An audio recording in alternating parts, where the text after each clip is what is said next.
두 번째 세션 이어가도록 하겠습니다. 저는 강주교육대학교 최도성입니다. 이번 세션 2의 주제로 포스트 코로나 시대 누구도 소외받지 않은 미래교육 설계, 이렇게 주제가 잡혀 있습니다. 일부와 마찬가지로 두 분의 그 발제가 있으시고, 발제가 끝나고 나면 패널분들 올라오셔서 함께 토론하는 시간을 갖도록 하겠습니다. 아까 인사 말씀에서 잠깐 말씀을 드렸습니다만은, 이제 교육이라고 하는 것들이 포용적이고 공정하고 어떻게 양질의 교육을 보장해 줄 것인가, 그리고 모두를 위해서 평생학습 기회를 증진해 줄 것인가 하는 것들이 국제사회나 우리 국내의 중요한 교육 의제의 핵심 주제라고 생각을 합니다. 오늘 발제 첫 번째로 진행해 주시는 우리 김희상 교수님, 현재 이제 지스트 교수로 계시고요. 대통령 직속 저출산 고령사회위원회 본위원으로 활동 중이십니다. 경제학자시지만은 또 경제학자의 관점에서 전환시대 교육 혁신 방향을 어떻게 잡아가야 될 것인지에 대해서 그동안 언론을 비롯해서 하여간 여러 곳에서 그 경험을 바탕으로 해서 말씀을 많이 해주고 계십니다. 아시다시피 전 세계적인 교육 문제 현황이라는 게 글로벌 학습 위기의 상황과 또 코로나로 인해서 발생하는 학습 공백들, 그리고 거기에서 발생하는 교육 불평등, 학습 격차의 심화, 최근 인터넷 활용 등과 관련된 디지털 격차에 이르기까지 새로운 교육적인 문제들이 계속해서 등장을 하고 있습니다. 그래서 첫 번째 발제자이신 우리 김희상 교수님의 그 발제를 통해서 사회통합, 그리고 사회통합의 요소로 그 강조되고 있는 사회이동성이나 사회자본, 사회적 포용과 관련된 내용을 중심으로 전환시대의 포용교육에 대한 말씀을 듣도록 하겠습니다. 두 번째 발제에 참여해 주시는 분은 전 강주교육대학교 총장으로 이제 재직하시고, 현재는 강주교육대학교 교육학과 교수로 재직 중이신 박남기 교수님이십니다. 박 교수님 역시 우리 교육 현장에서 실제로 발로 뛰시면서 교육의 현안들을 해결해 나가시기 위해서 여러 가지 활동들을 하고 계십니다. 특히 한국교육행정학회를 이끌어 가시면서 우리나라의 교육 행정이 어떤 방향으로 가야 될 것인가에 대한 폭넓은 제안들을 국가 차원에서 그리고 지역 차원에서 해주고 계십니다. 그래서 두 번째 발제의 주제는 포스트 코로나 시대의 교육의 방향을 어떻게 잡아가야 될 것인가, 특히 한국형 온라인 교육의 진화 방안에 대해서 아마 중심으로 해서 말씀을 아마 해 주실 것 같습니다. 그래서 두 분의 발제를 듣고 나서 토론을 하도록 하겠습니다. 토론에 참여하시는 패널에 대한 소개는 토론이 끝난 후 제가 소개해 드리도록 하겠습니다. 그럼 먼저 우리 김희상 교수님 발제부터 시작하도록 그렇게 하겠습니다. 네, 모시겠습니다.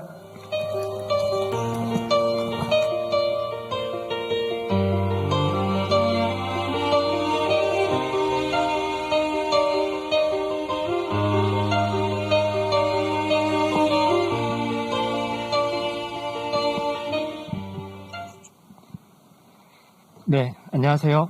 잘 들리시죠? 네, 전환시대 포용교육이라는 제목을 달아봤는데요.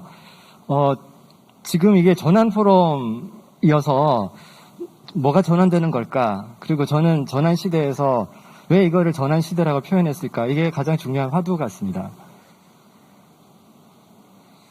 그래서 인류가 직면하고 있는 3대 도전에 대해서 문명학자들이 이야기하고 있는 것은 일단은 전 세계적으로 불평등이 심화되고 있다는 것, 그리고 기후변화. 사실 나머지는 이제 인공지능이라고 볼 수 있는데요. 인공지능은 우리에게 많은 기회를 또 주고 있지만 동시에 많은 또 일자리의 위협이 되고 또 있습니다. 그리고 지금 이제 코로나 사태 이후에는 이런 팬데믹도 굉장한 도전이 아닌가라는 생각이 들고 있는데, 사실 이것도 보면 기후변화하고도 관련이 있다라고 하는, 네, 그래서 같은 원인에서 또 다른 이런 현상들이 나타나기도 한다라는 것이죠. 그리고 제 전공이 경제학이기 때문에 아무래도 지금 이 시대 진단을 할 때 경제적인 문제를 우리가 좀 논외로 할 수는 없을 것 같다는 생각이 듭니다. 그래서 보통 보면 그 글로벌 자본주의가 현재 지금 뉴노멀 시대로 접어들었다라고 이야기를 하고 있는데요. 뉴노멀이라고 하는 것은 과거에는 좀 애브노멀, 약간 비정상적인 경제 국면이다라고 했던 저성장이나 이 고부채 혹은 저고용이 이제는 우리가 받아들여야 되는 새로운 노멀로 변한 것을 일단 이야기하고요. 그 다음에 저물가 저금리인데 이거는 지금 보면 우리나라도 보면 굉장히 금리가 낮은 상태입니다. 그래서 초저금리 시대에 사실 오갈 곳이 없는 부동자금이 지금 시중에 한 1130조 정도 된다라고 하죠. 그래서 그게 지금 이렇게 집값 거품을 만들고 있는, 뭐 거품이 아니라고 하는 사람들도 있지만 어쨌든 정말 그 나중에 문제들이 다 얽혀 있는데 이것이 또 불평등 심화하고도 연관이 돼 있고, 그래서 탈세계화하고 탈동조화 같은 것도 지금 우리가 이미 목도하고 있는 현상입니다. 브렉시트도 있었고요. 그 다음에 이제 미국의 자국 우선주의 정책도 있고, 그리고 승자 독식과 양극화 시대라고 볼 수가 있는데요. 이제 플랫폼 경제, 톨게이트 산업이 득세를 했습니다. 그래서 우리가 세계적으로 돈을 제일 많이 벌고 있는 기업들을 생각해 보시면 대부분 이런 플랫폼 기업들이라고 할 수가 있죠. 그래서 뭐 아마존도 그렇고요. 그 다음에 뭐 지금 이제 구글이라든지 페이스북 같은 경우도 전부 다 톨게이트 그냥 플랫폼 사업자들이라고 할 수가 있는 것이죠. 그래서 실제로 보면은 많은 이제 젊은 친구들, 어린 친구들이 크리에이터를 꿈꿉니다. 그래서 컨텐츠를 만들어내는 사람이 크리에이터인데 실제로 보면 나중에 크리에이터 자신보다도 그것이 탑재되는 플랫폼 운영하는 운영자에게 수익이 집중될 것이라고 이렇게 예상이 되고 있습니다. 그래서 이제 중간층이 약화되고 부가 집중되고 노동소득 분배율이 약화된 것도 미국 경제나 한국 경제에서 지금 나타났던 현상이고요. 그 다음에 불안정 노동이 증가해서 우리가 긱 경제 혹은 온디맨드 경제, 영시간 계약, 플랫폼 노동이라고 해서 지금 노동자성을 좀 확대해야 되는 거 아닌가라는 그런 얘기도 나오고 있는 것이죠. 그 다음에 이제 포스트 코로나 시대에는 팬데믹이 이게 금방 끝날 것이 아닌 것 같고 언제든 또 재발할 수가 있을 것 같다. 그래서 사실 이제 2학기 수업 같은 경우에도 지금 각 대학들도 온라인을 준비하고 있는 것으로 그렇게 알고 있습니다. 그리고 불확실성의 공포, 사실 그게 가장 큰 위협이 될 수가 있는 거죠. 우리가 좀 길게 가더라도 이게 언제 끝난다는 것을 확실하게 알고 있다라고 하면은 모든 생산 활동이 계획을 가지고 할 수가 있는데 그렇지 못하기 때문에 했던 사업도 접을 수 있고 이런 불확실성의 증가는 우리에게 큰 도전이라고 할 수밖에 없을 것 같습니다. 그 다음에 한국은 기존의 이 문제에 더해서 한국적인 상황에서 겹쳐진 도전들이 있는데요. 일단은 우리는 불균형 성장이 굉장히 큰 문제입니다. 그래서 반도체 원톱으로 하드캐리를 하고 있는 경제라고 할 수가 있죠. 그래서 지금 몇 년째 반도체가 우리 수출 품목 1위를 놓친 적이 없습니다. 그래서 이 가격이 굉장히 내려가게 되면은 굉장히 이제 우리나라 경제가 굉장히 꺼질 수도 있는 그런 상황이어가지고 다른 성장 동력을 찾아내는 것이 굉장히 큰 과제고요. 그리고 제조업하고 서비스업 간의 생산성 격차가 심하고 그 다음에 대중소기업 간, 정규직, 비정규직 간의 근로극장 격차가 심하고 또 지역 간의 불균등 발전이 심해가지고 서울 중심주의가 되어 있는 것. 사실은 이것이 지금 보면 우리가 교육지옥을 만들어냈고 누구든지 다 대기업을 가려고 정규직이 될 수밖에 없는 그런 상황 몰고 가고 있으니까요. 그 다음에 또 이렇게 또 주거 지옥을 만들어낸 것입니다. 이제 서울에 집 한 번 살려고 하면은 정말 이번 생에는 불가능하다라고 젊은이들이 생각하게 된 것이죠. 그리고 이제 역동성이 약화되는 것도 있는데 기업 생태계에 지니까 대출이 약화됐고 교육 혹은 인적 자본이 성장에 기여하는 정도도 약화되어 있다고 이렇게 분석이 되고 있습니다. 그래서 성장 체제가 바뀌었다. 과거에는 우리가 길러내는 인재들이 그 단계에 맞는 그 단계에 필요한 인재상이었다고 한다면 지금 그것이 맞지 않다라는 것이고요. 그 다음에 세 번째는 사회자본 약화가 있는데요. 이거는 이제 좀 이따 말씀드릴 거하고 관련이 있으니까 넘어가겠습니다. 그리고 또 가장 큰 도전은 인구구조 급변이라고 할 수가 있는데요. 이거는 거의 예고된 쓰나미라고 할 수가 있죠. 그래서 정말 전혀 다른 세상이 이제 도래할 것이다라는 생각이 드는데요. 이게 지금 2001년 이후에 초저출생 현상이 아주 장기화된 현상들을 보여주고 있습니다. 그래서 100만 명 넘게 태어나다가 지금 이제 좀 있으면 아마 20만 명대로 떨어질 거다라고 하는 그런 예측들이 있는 것이죠. 그리고 노인 부양 비율만 하더라도 지금 2020년 요쯤에서 21.7% 정도 되는데 그게 30년 전에는 7.4%였습니다. 근데 앞으로 30년 후에는 77.6%니까 기존에 우리가 살아왔던 감으로 지금 우리가 30년을 살았던 사람이 앞으로 이랬으니까 요 다음 30년도 이렇겠지. 이 예상이 전혀 맞지 않는다라는 것이죠. 그래서 사실은 우리 학부모님들도 자녀의 미래에 대해서 조언을 할 때 본인이 살아왔던 경험을 가지고 얘기하기가 쉬운데 우리가 경험해보지 못한 새로운 시대가 지금 시작되고 있다는 것이죠. 뭐 그런 면에서 우리는 지금 시대 전환이라고 할 수도 있을 것 같습니다. 그래서 2050년이 되면은 인구의 36%, 지금 우리나라 고용률이 60% 정도밖에 안 되는데 이게 선진국 수준의 70%가 된다고 하더라도 이제 36%가 전체 인구를 위한 생산을 담당해야 되고 고령 인구가 피크가 되는 2050년이 가장 힘든 시기가 될 것이기 때문에 앞으로 30년이 굉장히 큰 도전이다라고 볼 수가 있겠습니다. 자, 이런 상황에서 우리가 이제 국가적으로 비전을 혁신적인 포용국가라고 하고 있는데요. 여기에서는 사회통합이라는 것이 가장 중요한 요소가 될 수가 있습니다. 근데 이제 OECD에서 사회통합은 세 가지 요소, 그래서 사회이동성, 사회자본, 사회적 포용, 이 3요소를 중심 축으로 한다라고 이야기를 하고 있거든요.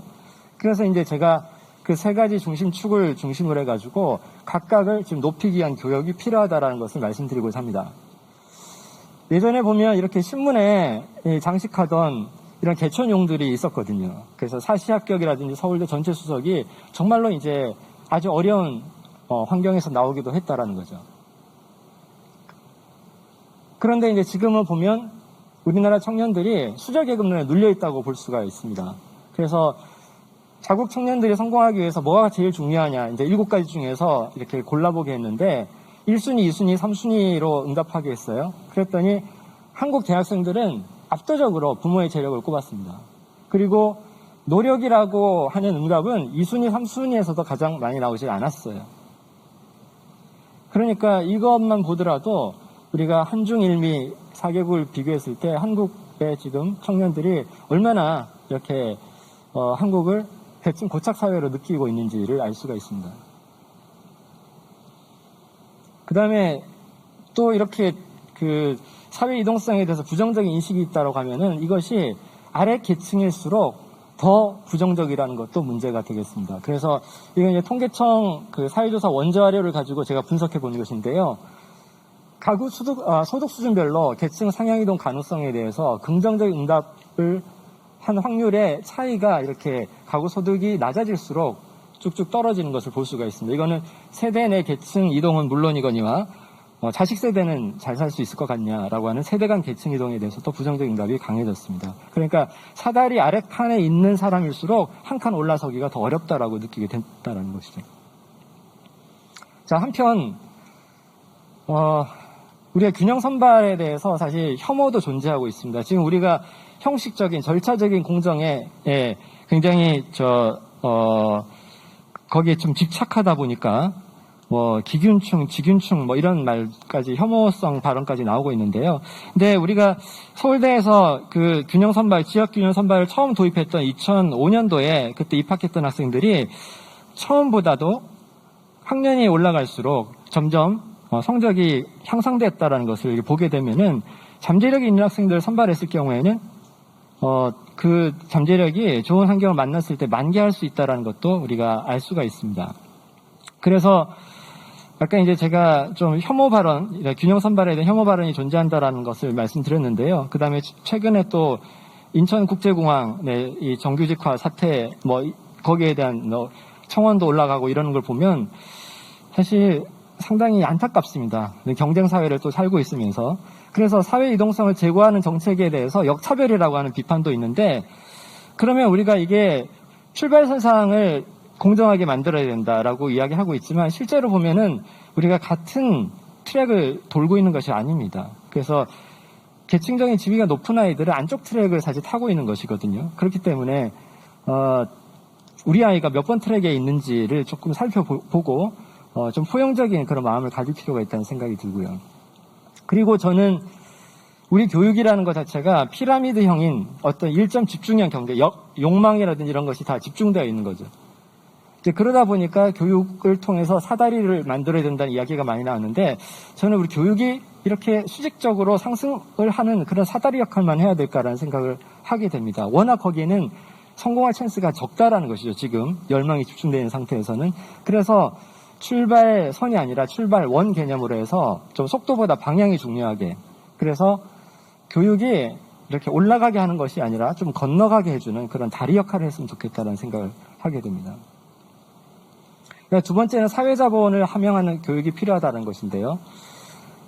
그 사회자본이라고 하면 일단은 내가 얼마나 나에게 힘이 될 수 있는, 도움이 될 수 있는 사람을 알고 있는가라는 것인데, 일 도와줄 사람, 돈 빌려줄 사람, 얘기 나눌 사람의 존재가 그런 학력하고 그 다음에 소득 수준에 따라서 이렇게 체계적인 차이를 보인다는 것은 사회자본과 경제자본과 인적자본이 동조성이 매우 강화됐다는 것을 또 보여주고 있습니다.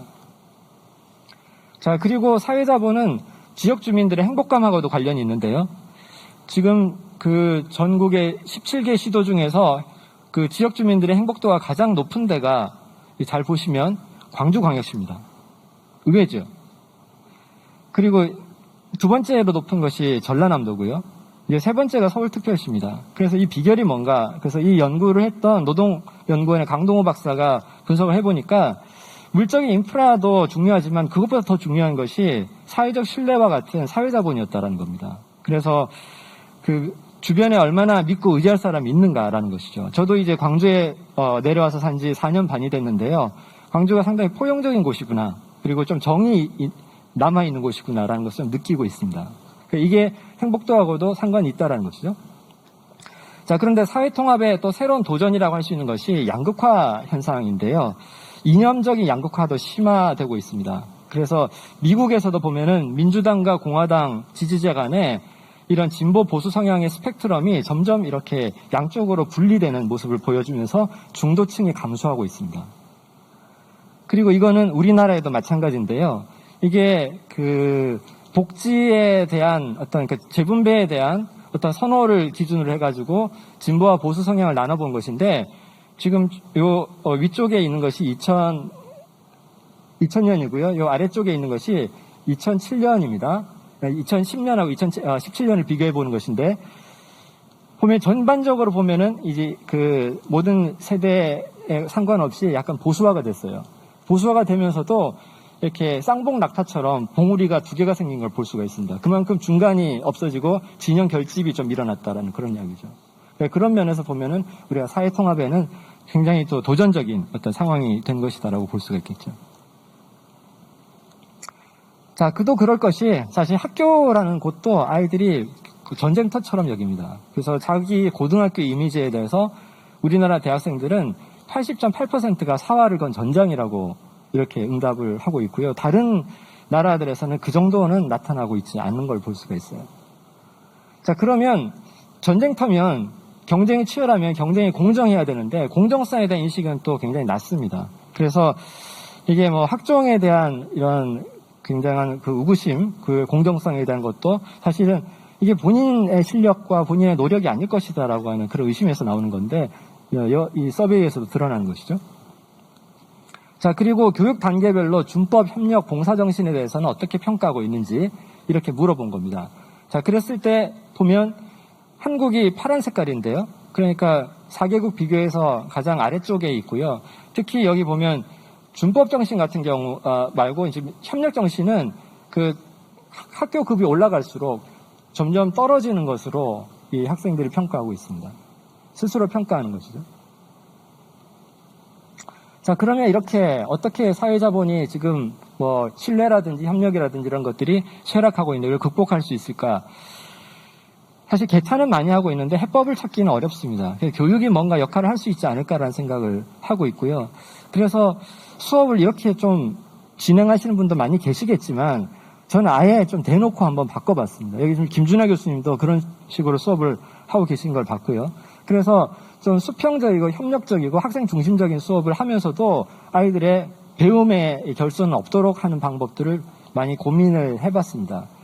그래서 교육 실험도 이 지스트에 와가지고 해봤었는데요. 6개 이 수업에 대해서 비교 집단, 실험 집단을 나눠가지고 수업 방식이 어땠는지에 따라서 학생들의 변화가 어떻게 달라졌는지를 봤더니 이렇게 수평적이고 참여적이고 협력적인 수업을 한 수업에서는 이렇게 학생들 간의 친구 연결망에 있어서 네트워크 밀도가 학기 초보다 학기 말에 월등하게 개선이 됐고요. 이제 다른 비교 수업들에 비해서 그렇다는 겁니다. 그리고 학생들 간의 그 친구의 어떤 그 친한 강도에서 그것도 혹시 개선된 걸로 볼 수 있습니다. 그래서 공교육이 역할을 할 수 있다는 것이고요.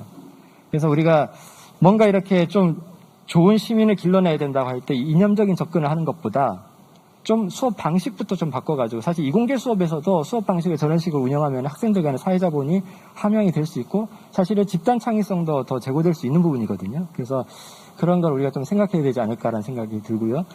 그 다음에 두 번째는 사회적인 포용교육입니다. 많이 잡니다. 지금 여기 청중들께서 아무도 안 주무시는데요.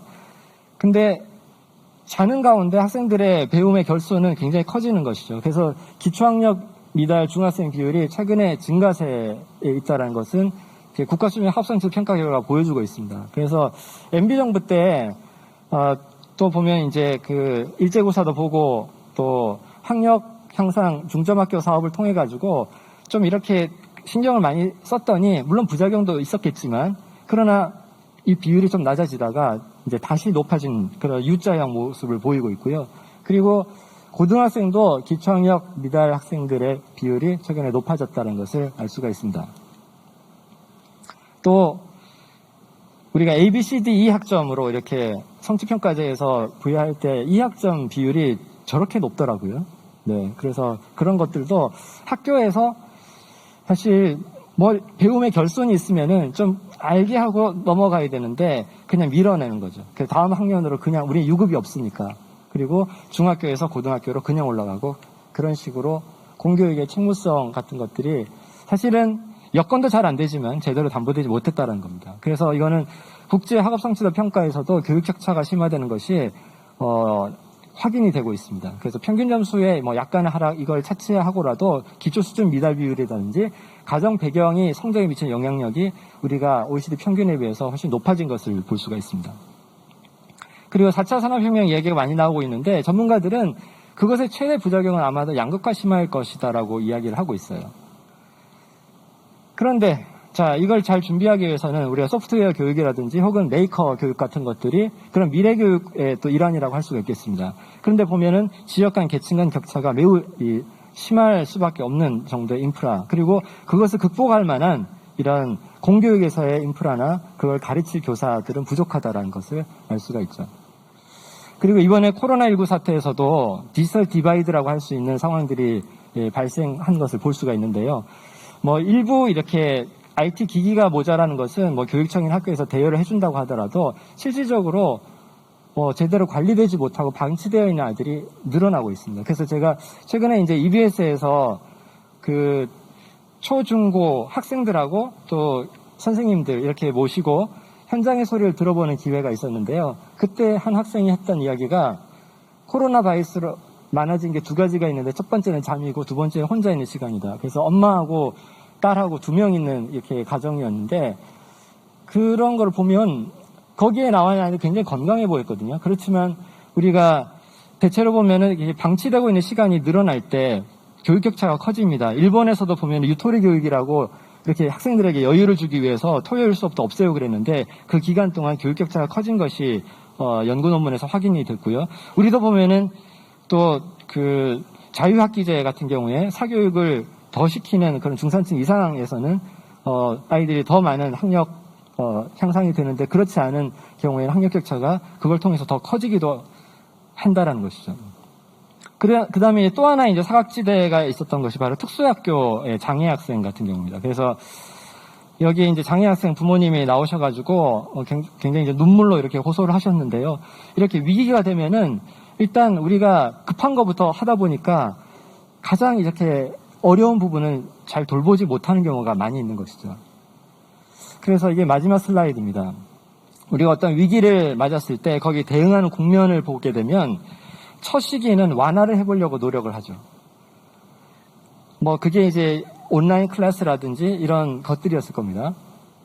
그 다음에 이게 금방 끝날 것이 아닌 것 같다라고 하면은 우리는 이제 적응한 방도를 찾아보게 되죠. 그래서 아우슈비츠 수용소에서 이렇게 살아나온 빅터 프랭클 같은 경우가 바로 우리가 상황을 더 이상 바꾸지 못할 때는 이제 우리 스스로를 바꾸도록, 말하자면 적응하도록 노력을 해야 된다라는 그런 이야기가 될 것이고요.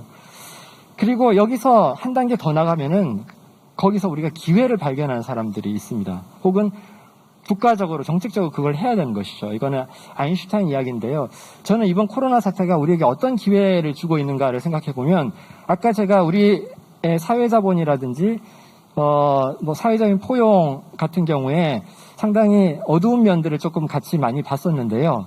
근데 최근에 코로나19 사태로 좀 밝은 면들이 또 발견이 되고 있습니다. 예컨대 청년들이 더 이상 한국을 과거에는 굉장히 헬조선으로만 인식을 하다가 지금 부정적인 이미지가 상당히 조금 줄어들고, 다른 나라 선진국 부러워하던 나라들도 보니까 방역이라든지 아니면은 사람들이 우왕좌왕하는 걸 보니까 뭐 별거 아니네 라는 생각이 들어가지고 오히려 이제 나라에 대한 자긍심이 조금 높아진 것도 있고요. 그 다음에 좀 더 내가 그 예방을 위해서라도 그 질서를 잘 지키고 내가 그 방역에 필요한 협조를 해야 되겠다라고 생각하는 것으로부터 시민의식 같은 것들도 발견이 되고, 그래서 그런 것이 사회자본이 조금 함양될 수 있는 부분이 됐고요. 그 다음에 우리가 지금 굉장히 잘 안 되고 있는 부분들을, 그동안 살피지 못했던 부분들을 갖다가 이번 기회에 이제 차근차근 이렇게 채워나간 노력을 한다라고 하면은 아까 취약계층이라든지 장애인이라든지 이런 걸 좀 돌볼 수 있는, 사회적으로 더 포용을 할 수 있는 기회가 될 수 있다는 생각이 듭니다. 그래서 마지막 메시지인데요. 우리에게 필요한 것은 사회적 거리두기가 아니라 그냥 소셜 디스턴싱이라고 하지만 실제로는 그냥 물리적인 거리두기고, 사회적으로는 조금 더 연대해야 되고요. 이 연대의식에서 사실 방역이 더 잘 되는 거거든요. 내가 잘 지켜줘야 된다는 것이고, 그 다음에 서로 포용해야 됩니다. 그래야지만 우리가 위기를 극복하고 도전에 맞설 수 있을 거라고 생각을 합니다. 네, 이것으로 제 발제 마치겠습니다. 감사합니다.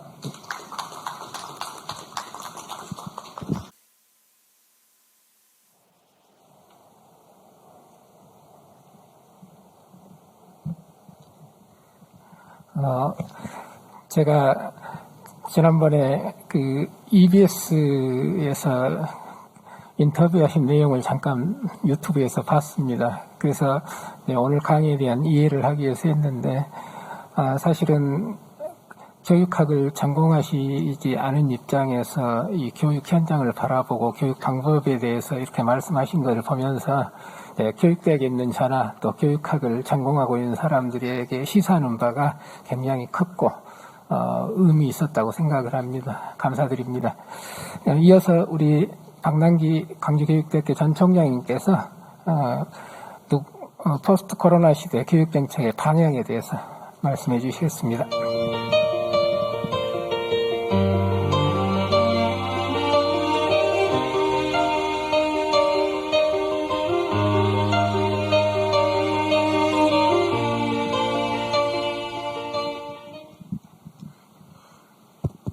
네, 여러분 반갑습니다. 광주교대 박남기입니다. 이 시간이면 아주 다 피곤할 때가 됐습니다. 지금 이제 아까 보면 아무도 소외되지 않는 이라는 그 수식어가 붙었는데, 다시 말하면 이 코로나를 거치면서 앞으로 세상은 더욱더 소외가 심해지고 양극화가 심해질 거다. 이것을 우리가 이미 직감적으로 알고 있어서 이렇게 제목을 붙였을 것입니다. 그러나 미래는 꼭 거기에서 기다리는 게 아니고, 오전에도 여러분이 말씀하신 것처럼 오늘의 우리가 어떤 미래를 꿈꾸면서 만들어 가느냐에 따라서 달라지는 것 같습니다.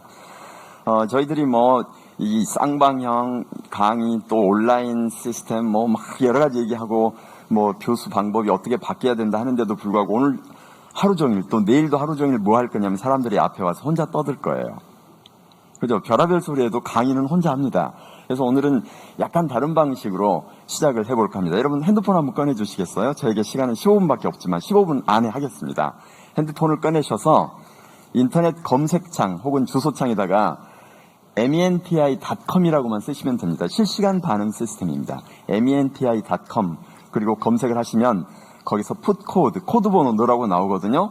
그러면 코드 번호를 여기 있는 것처럼 235500이라고 쓰시면 됩니다. 235500. 그래서 여러분이 이 포스트 코로나 시대 교육 관련 떠오르는 단어를 응답하시면 지금 여기에서는 그 월드 클라우드 형태로 해가지고 나타나도록 제가 만들어 놨습니다. 첫 번째는 여러분들 마음속에 이 포스트 코로나 시대 교육 그러면 어떤 단어가 떠오르는지, 아니면 뭐 코로나 시대도 좋습니다. 말씀드린 것처럼 menti.com 이라고 입력하시고 엔터를 누르면 거기서 코드 번호를 넣으라고 나와요. put code. 그러면 235500 간격을 띄지 않아도 됩니다. 혹시 이거 인터넷으로 방영되면 인터넷 보시는 분들도 여기다가 올리시면 됩니다. 지금 현재까지는 들어가신 분이 없습니다. 단어만 그냥 넣으시면 됩니다. 네. 벌써 이제 들어오기 시작합니다. 그래서 현재 두 분이 복수로 주셨는데, 개인 맞춤 강의라는 게 떠오르고 있고요. 사이버 강의, 비대면, 또 혼자 뭐 이런 게 있고요. 세 분 사회활동이 불가능하다는 게 또 떠오른답니다. 네 분이 답을 주셨나요? 뭐 여러분들이 한번 들어와 보십시오. 여러분들 생각들 속에 지금 뭐가 들어있나를 같이 볼 수가 있습니다. 포스트 코로나 시대 교육 관련해서 떠오르는 단어, 여러분들이 복수 응답도 가능합니다. 지금 현재 점점 모아지고 있는 것에서 핵심을 차지하고 있는 것은 비대면이라는 단어가 떠오르고 있습니다. 그런데 교육과 관련해서는 지난번에 빌 게이츠를 비롯해서 세계적인 석학들이 이 코로나 시대 혹은 포스트 코로나 얘기할 때 다시는 코로나 이전으로 돌아갈 수 없다. 그러나 코로나 이전으로 돌아갈 수 없다 하더라도 비대면이 아닌 대면이 더 강조되고 대면 시대로 남아야 될 것이 하나 있는데 그게 바로 교육이다. 이게 빌 게이츠가 했던 이야기이기도 합니다. 다시 말하면 우리들 머릿속에 지금 비대면이 있다는 것은 교육과 관련을 함에도 불구하고 비대면이 있는데, 앞으로 코로나 시대 혹은 코로나가 끝난 이후라 하더라도 이 비대면이 아닌 오히려 대면을 생각하면서 가야 될 것을 염두에 둘 수 있습니다. 근데 오늘 강연 덕인지 공동체라는 말도 많이 들어와 있고요. 또 양극화, 온라인 뭐 이런 여러 가지 말씀들이 있습니다. 그래서 일단 현재 24분이나 들어오셨으니까 이 정도 하고 시간이 없으니까 다시 아까 그 두 번째 거 있죠. 여기서 빠져나가셔서 다시 두 번째 페이지로 가겠습니다. 포스트 코로나 교육 논의되길 바라는 주제. 그래서 제 혼자서 떠드는 게 아니고 여러분들은 이 포스트 코로나와 관련해서 어떤 주제가 논의되기를 기대하고 계시는지를 한번 들어보고 싶었습니다. 다시 여러분 코드 번호를 235500 하면 첫 번째 한 분이 답답하다. 그냥 길이 안 보인다라고 지금 답을 해주셨어요. 또 다른 분 어떤 주제를 논의를 했으면 좋겠다고 생각하시는지 올려주시면 여기에 같이 볼 수 있습니다. 인간성 회복 교육, 온라인과 오프라인의 비율. 지금 이제 여기에서 한 분이 올려주신 이 온라인과 오프라인의 이쪽으로는 이게 안 가는군요. 비율과 관련해서는 이제 제가 오히려 해보니까요. 특히 초중고 교육 경우에는 뭐 대학도 마찬가지입니다. 여러분들 지금 우리가 알고 있는 미네르바 스쿨을 우리는 온라인 대학이라고 착각하고 있어요. 그래서 제가 미네르바 대학 관계자하고 면담을 하고 한국 지사를 하고 있는 분하고 토론하고 여러 가지 해봤더니 미네르바 대학은 여기에 있는 전남대학보다도 아니면 지스트하고는 잘 모르겠습니다. 전남대학이랄지 일반 대학보다 훨씬 더 오프라인 대학이라는 것을 알게 됐습니다. 그러니까 우리는 일반 대학에서 지금 광주교대도 마찬가지입니다. 강의하고 나면 교수님들이 학생에 대해서 별로 관심 안 둬요. 애들 혼자 알아서 생활하게 됩니다. 근데 미네르바 스쿨은 교수가 미국에 있고 학생들이 전 세계를 떠돌아야 되기 때문에 어쩔 수 없이 온라인으로 수업을 하지만 이 온라인으로 수업을 한다고 해서 학생들에게서 프로그램을 운영하지 않는 게 아닙니다. 이미 하루 종일 다양한 프로젝트를 할 수 있도록 서울시, 삼성, LG 거기 가서 프로젝트를 수행하고요. 야간 프로그램도 있고요. 기숙사도 운영하고요. 주말 프로그램까지 만들어서 학생들은 현지 도시에서 그 나라 학생들과 아니면 인맥을 쌓아가면서 그 네트워킹까지 하고 있는. 그러니까 학생들의 모든 24시간 동안 대학이 관여하면서 훨씬 더 온라인스럽게 오프라인 대학으로서 운영하고 있는 것을 볼 수가 있습니다. 그래서 우리들은 이 온라인 대학이라고 하는 것에 대해서 이제 온라인 하는데 미래 대학이 됐든 아니면은 초중고 교육은 특히나 더 그러는데 오프라인 중심으로 갈 수밖에 없습니다. 다만 오프라인 중심으로 가되 온라인 시스템을 최대한 활용하는 교육. 그래서 제가 요새 스마트 플러스 아날로그로 해서 스말로그형 교육이라는 표현을 쓰고 있습니다. 결국은 오프라인이 핵심이고 온라인이 거기에서 여러 가지 역할을 하게 될 거다. 그런 개념으로 지금 미래를 잡아가고 있고요. 전국 교육청을 돌면서 그 개념을 설명하고 있습니다. 학교가 없어지지 않는다. 교사가 불필요한 게 아니다. 그래서 교사들의 불안감을 덜어주는 역할을 해가고 있습니다. 그의 얘기에 있는 거죠. 언택트 실험 실습 교육, 교육자 실직. 교육자 실직 부분에 대해서는 특히나 제가 아까 우리 교수님께서 국가저출산대책위원 하신다고 그랬잖아요. 그쪽에 사무총장님이 저한테 불러가지고 자문을 요청하길래 그렇게 해줬어요. 당신들이 하는 얘기하고 기재부가 하는 얘기가 너무 다르다. 당신들이 하는 얘기는 나면 우리가 길러주겠다고 하는데 기재부는 학생 수 줄이기 때문에 교사도 줄이고 교육예산 줄이겠다고 하면 지금 학생 수가 학급당 15명이 넘어서면 개인 교육하기 정말 어렵습니다. 교사가 아이 하나하나에 관심을 갖고서 집중적으로 지도해주기 어렵습니다. 그래서 미네르바 스쿨은 수업을 할 때 온라인 수업하는데 15명을 넘지 못하도록 하고 있습니다. 그래야 계속 토론이 가능한 거죠. 근데 그렇게 길러줘야 되는데 국가는 한쪽에서는 애 많이 나면 우리가 알아서 길러주면 한쪽에서는 그거 순사기다. 우리 애 나면 니네 우리가 안 길러준다. 알아서 길러야 된다. 이런 서로 컨플릭트한 시그널이 계속 오고 있는 거죠. 어떻든 간에 미래 교육의 방향은 그런 식으로 지금 온라인과 오프라인 융합. 그러니까 여기서 말하는 블렌디드 러닝은 제가 왜 블렌디드 러닝이라는 표현을 잘 안 쓰냐면 혼합학습은 학습에만 초점을 두고 있어요. 그런데 제가 하고 있는 온라인 교육, 온라인 학교라고 하는 것은 그러니까 스말로그 교육, 스말로그 학교라고 하는 것은 아예 교육 전반을 아우르는 개념으로서 들어가고 있습니다. 학습만이 아니고요.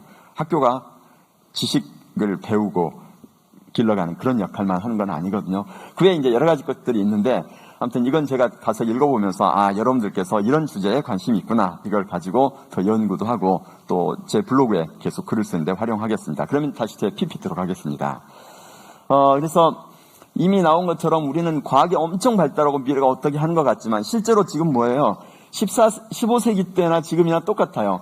이 감염병이 생겼더니 인류가 이미 태양계 밖으로 우주선을 보내긴 했지만 지금 하라는 건 뭐예요? 결국은 마스크 써라, 손 씻어라, 거리 둬라. 15세기나 지금이나 차이는 하나도 없습니다. 바이러스가 몸에 들어가지 않도록 사람 만나지 말고 마스크 쓰고 그거밖에 없는 거죠. 이제 그런 우리가 한계 상황을 알면서 갈 필요가 있다. 그래서 지금 온라인 교육 대실험이 진행이 됐는데 이게 이제 온라인 학습 약자라는 개념을 제가 만들어서 널리 하고 있고요. 그래서 온라인 학습 약자와 관련한 대책으로 제가 제시하고 있는 것이 바로 여기에 있는 취약지역 소규모 학교는 등교를 시켜라. 대도시는 특별 돌봄을 확대하라. 특수교육 대상자는 오프라인 등교를 시켜라. 여기에 할 때 지자체와 지역사회가 적극적으로 지원하고 나서고 사교육기관과의 협업도 고려하라. 그래서 지금 우리는 사교육기관 그러면은 사교육은 나쁜 교육이라고 착각하고 있는데요. 지금 국립대 사립대 할 때 아까도 어떤 분 말씀하셨어요. 국립대 교수들 자체적으로 혁신할 수 있느냐. 근데 우리는 공교육과 사교육 그럴 때 공교육은 좋은 것 같은데 만약 표현을 조금만 바꿔서 사교육을 민간주도 교육, 공교육을 관주도 교육 그러면 개념이 조금 바뀌죠. 이번에 대통령께서 드디어 사교육을 강화하라는 포스트 코로나, 그러니까 코로나 시대 대국민 담화를 하셨습니다. 그러면 웬 말도 안 되는 소리인가 할 텐데 교육에 관련해서 언급을 거의 안 했는데 이번에 딱 언급한 게 하나 있어요. 뭐냐면 에듀테크 산업을 발전시켜라. 에듀테크 산업은 다른 말로 하면 사교육기관입니다. 그러니까 우리가 에듀테크 산업은 발전시켜야 되고 사교육은 없애야 되고 이런 모순인데 이제 여기서는 꼭 거기까지 가는 건 아니고요. 여기서 말하는 사교육은 왜 이게 나오냐면 오히려 우리는 사교육이 자꾸 계층 간의 격차를 벌리거나 문제가 된다고만 생각하는데 이번에 비대면 교육을 할 때 온라인 학습 약자들은 집에서 혼자 학습할 수가 없어요. 이 아이들은 학습 도우미를 필요로 합니다. 그래서 우리는 온라인 학습이 더 값이 저렴하다고 착각하는데 오히려 돈이 더 많이 듭니다. 문제 있는 애들 한 군데 모아놓으면 선생님이 5명, 10명 지도할 수 있지만 각각 집에 혼자 있으면 한 명씩 파견돼서 걔를 도와줘야 돼요. 그래서 온라인 학습 약자들이 있는 상황 속에서 오히려 서울에서 어떻게 했어요? 이번에 모의고사를 실시한 결과 1, 2, 3등급 아이들의 성적은 과거하고 별 차이 없이 떨어지지 않았습니다. 6, 7, 8급, 9등급 애들은 대폭 떨어졌어요. 이 상위층 아이들의 경우는 자기 통제력이 없다 하더라도 학원에 가가지고 온라인 학습 도움을 받으면서 학습을 할 수 있었단 말이죠. 그래서 오히려 교육 바우처를 줘가지고 이 취약계층 자녀, 자기 통제가 되지 않는 아이들 혹은 기초학력이 미달된 아이들은 오히려 학원이나 혹은 지자체에서 그러한 학습 공간을 마련하고 학습 도우미를 두어서 온라인 학습 기간 동안에 이 아이들을 돕지 않는다면 결국 방치가 되고 학습 결손이 발생할 수밖에 없다. 이걸 제가 얘기를 하고 있습니다. 그래서 온라인 교육의 약자, 학습의 약자만 있는 게 아니라 선생님들 중에도 디지털 외계인도 있고 이주민도 있고 합니다. 그래서 그분들에 대한 부분도 제 글에서 언급하고 있으니까 참고해 주시는데, 디지털 외계인들이 의외로 아주 빠른 속도로 디지털 이주민에서 원주민까지도 진화하고 있는 것을 볼 수가 있습니다. 요새는 워낙 컴퓨터 기기들이 발달해서 과거 2000년대 초반에 그 ICT 교육할 때, 그 다음에 영어 교육할 때 많은 선생님들이 명퇴를 했지만 이번에 해보니까 아주 그 온라인 교육 선도 교사들의 도움을 받으면서 빨리 적응하고 있는 것을 볼 수가 있었습니다. 그러나 교육청들은 여기에 대한 대비를 계속 해가야 될 거다, 이런 얘기를 하고 있고요. 그 다음에 오프라인 학교 대 온라인 학교에서 이 코로나 이전에는 정말 학교에 대한 비판이 많았었어요. 그런데 이번에 하다 보니까 우리가 생각하는 것과 다르다, 이것을 많이 느끼게 돼서 이 학교를 바라보는 관점이 생겼고요. 이제 오프라인 학교만이 할 수 있는 것에 대한 것, 그다음 학교 교육의 방향에 관한 것, 온라인 교육 또한 가능성과 한계가 있는데, 온라인 교육 그러면은 그 제 글에 써놨습니다. 온라인 교육의 개념이 명확해져야 되는데, 온라인 교육은 심지어 전화로 하는 거 아니면은 이메일로 하는 것도 다 온라인 교육이죠. 그래서 이제 그런 온라인 개념의 교육에 대한 개념부터 명확히 해서 가자. 그리고 온라인 교육할 때 그 인프라가 필요하다, 교사들의 온라인 교육 역량이 필요하다, 이런 내용 드리고, 시간이 없으니까 하여튼 제목만 하고 가겠습니다. 학교 재발견, 교사를 재발견했다. 그래서 결국 교사가 해야 될 것은 교육 약자에 초점을 두어서 해야 된다. 뭐 재택교육 방향에서는 지금 앞으로도 온라인 재택교육은 계속될 수밖에 없을 거다. 상당 기간 동안 코로나가 많이 해결이 되지 않으면. 그때는 여기에서 그 핵심적으로 볼 게 온라인 학습에서 교사의 역할이 뭔지, 그 다음에 또 그때 집에서 가능한 활동을 어떻게 수업 활동으로 연결시킬지, 그다음에 재택 학습 상황 활용을 어떻게 할지, 이런 것 쪽에 초점을 둬서 가야 될 거다, 이렇게 제가 글을 써서 제시를 하고 있습니다. 그다음에 이제 온라인 교육 한계에서 아까 지금 말씀드린 것처럼 우리는 이 미네르바 스쿨이 온라인 스쿨이라고 생각을 하고 있는데, 실제로 조사해봤더니 온라인 교육 기관이 아니라 훨씬 더 오프라인 대학보다도 오프라인 프로그램을 많이 제공하고 학생들이 실제 체험할 수 있는 프로그램을 제공하면서 진행하고 있었다. 이러면 이제 미국의 패러다임이 온라인 대학이 될 거니까 대학 건물도 필요 없고 뭐 다 모든 게 필요 없다라고 생각하는 게 아니고, 오히려 미네르바 대학은 건물을 가질 수가 없는 상황이어서 건물이 없는 거고, 또 온라인 프로그램을 이용해야 돼서 온라인 프로그램을 이용해야 되는 거지, 교수가 학생들과 대면으로 직접 소통하면서 했다면 그거보다 더 좋은 것은 없다는 거죠. 그러나 현실적으로는 그게 어렵고 불가능하고 효과가 제한적이어서 자기들은 이 프로그램을 이용한다, 이렇게 가고 있었습니다. 한국형 온라인 교육 체제와 관련해서는 온라인 교육 전면, 이제 교육 정책 자체의 전면적인 재검토가 필요한 부분을 언급을 했고요. 우리나라 온라인 교육 체제를 구축을 할 때 온라인 교육 방향과 에듀테크의 방향에 대해서 얘기하는데, 여기에 지금 제가 IA, Intelligence Augmentation이라는 개념을 소환하고 있습니다. 우리는 AI 개념에 지금 집착해 있는데, 이 AI 개념이 1958년인가 처음에 등장할 때, 그때 동시에 등장한 개념이 바로 IA라는 개념입니다. Intelligence Augmentation. 그러니까 AI는 우리 인간과는 별도로 자체적인 판단과 결정력을 가지고서 가는 시스템이라면, IA는 실은 교육에서 이걸 생각해야 되는데, 인간 교사를 버려놓고 AI를 활용한다는 개념은 그렇게 타당하지 않습니다. 앞으로도 인간 교사를 능가할 수 있는 교사가 나오기는 어렵습니다. 한 50년, 100년 정도는. 그렇다면 인간 교사가 활동을 하는데, 인간 교사가 가지고 있는 많은 신체적인, 지적인 여러 가지 특징상의 한계가 있습니다. 그러면 이러한 제반 에듀테크 산업과 프로그램과 기기들은 인간 교사의 한계,